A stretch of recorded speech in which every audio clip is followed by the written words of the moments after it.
राज्य के रहने वाले गोनू झा, जो जाति से तो ब्राह्मण थे परंतु खेती बाड़ी करके अपना गुजारा करते थे। उन्हीं के गांव में घुरिया नाम का एक आदमी था। असल में घुरिया एक चोर उचक्कों की प्रवृत्ति का आदमी था। मेहनत से जी चुराने वाले घुरिया ने गांव के 8-10 आदमियों को अपने साथ इस गलत राह पर डाल दिया था।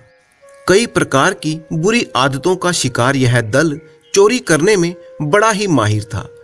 गांव में बरसात नहीं हुई तो खेतों में काम ढीला पड़ गया। लोग भगवान से मनौती करने लगे कि बरसात हो जाए। आखिरकार बरसात हुई और जमकर हुई। अब तो किसान खेतों में जुट गए। एक साथ सबका काम शुरू हुआ तो मजदूरों का अकाल सा पड़ गया। मजदूरों ने भी मौका जानकर अपनी मजदूरी बढ़ा दी। गोनू झा को भी अपने खेत की खुदाई करनी थी ताकि बीज बोया जा सके, परंतु मजदूर तो ढूंढे से ना मिलते थे।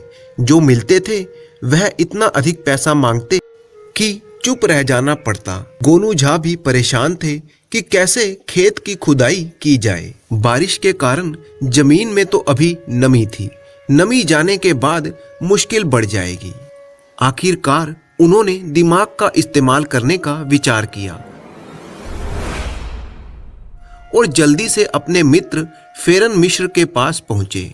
आओ गोनू झा, मिश्रा जी बड़े ही प्रसन्न हुए। कैसे याद आई? आवश्यकता आ पड़ी। बिना आवश्यकता के कौन कहाँ जाता है। खेत खोदने के लिए मजदूर नहीं मिल रहे।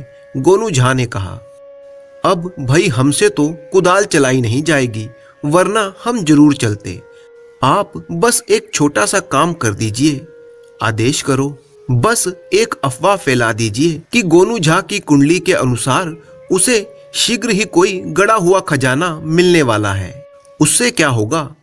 बस सब कुछ हो जाएगा। आपकी इतनी कृपा से ही मेरे लिए सब सिद्ध हो जाएगा। अच्छा, यह तो मेरे बाएं हाथ का खेल है। गोनू झा धन्यवाद देकर अपने घर लौट आए। मिश्रा जी ने अपना काम कर दिया। सारे गांव में ये बात फैल गई कि शीघ्र ही गोनू झा को कोई गड़ा हुआ खजाना मिलने वाला है। और उसी रात गोनू झा के घर से कुदाल चलने की आवाजें आने लगी। इधर चोरों के मुखिया घुरिया ने भी ये अफवाह सुन ली थी। वह अपनी उत्कंठा को रोक ना पाया। उसने गोनू झा के घर जाकर कुदालों के चलने की आवाजें सुनी। वह गोनू झा के घर जा पहुंचा। वह देखना चाहता था कि गोनू झा के घर में खजाना मिलता है या नहीं। आधी रात तक कुदाल चलने की आवाज आनी बंद हो गई। घर के अंदर गोनू झा की पत्नी ने कहा, आप क्या कर रहे हैं? गोनू झा ने कहा, खजाना ढूंढ रहा हूं। सारा घर खोद लिया पर कुछ नहीं मिला। गोनू झा की हांफती हुई आवाज आई कि मिश्रा जी झूठ नहीं बोलते, खजाना तो अवश्य ही है, पर कहां पर है? घर में तो नहीं है। पत्नी बोली, हो सकता है खेतों में हो। ये अब बात मेरी समझ में आई। मेरी माँ भी कहती थी कि हमारे खेत सोने की खान है। अब कल से मैं वहीं पर 20 मजदूर लगा दूंगा। देख लेना, जल्दी ही खजाना हमारे हाथ लग जाएगा। तो अब तुम आराम करो। घर तो आपने सारा खोद ही दिया है। ठीक है, सवेरे से काम शुरू करता हूँ। इधर घर के बाहर छुपा हुआ घुरिया चोर ये सब बातें सुन रहा था। घुरिया चोर समझ गया कि गोनू झा थक जाने के कारण अभी खेत नहीं खोद पाएगा, वरना वह खजाना आज ही निकालने के लिए तैयार था। आधी रात हो चुकी थी।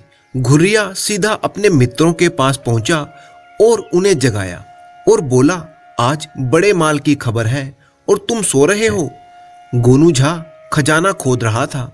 मिश्रा जी ने बताया है तो झूठ तो नहीं होगा। गोनू झा बड़ा ही चतुर आदमी है।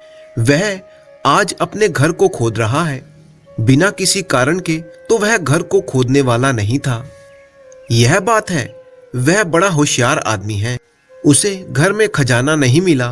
वह कल खेतों में मजदूर लगाकर खुदाई करवाएगा। उसकी माँ उसे संकेत करके गई है कि खजाना उसके खेतों में है। गुरु, फिर तो मजा आ जाएगा। गोनू झा खजाना अपने घर में लाएगा और हम किसी रात को ले उड़ेंगे। तुम मूर्ख हो क्या? घुरिया बोला। हमें आज बल्कि अभी उस खजाने को हड़पना होगा। सभी लोग अपने अपने कुदाल लेकर आ जाओ, मेरे साथ चलो। अभी रात का एक पहर बाकी है। हम 8 लोग हैं। जब तक गोनू झा जाकर खेतों में पहुंचेगा तब तक हम माल बटोर लेंगे। और उसी समय चोर मंडली अपने अपने घरों से कुदाल लेकर आ गई और पहुंच गई गोनू झा के खेतों पर। सभी चोर मिलकर खुदाई करने लगे।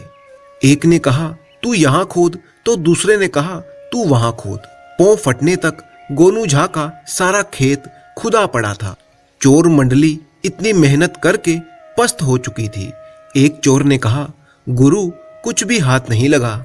घुरिया ने पस्त भाव से कहा हाँ यार, खजाना तो मिला नहीं, लगता है और ज्यादा गहरा है। तभी एक ने कहा गुरु चलो यहां से, कोई आ रहा है।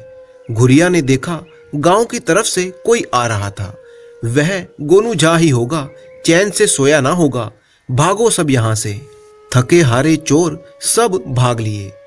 आने वाला वह आदमी गोनू झा ही थे। उन्होंने चोरों को भागते हुए देख लिया था।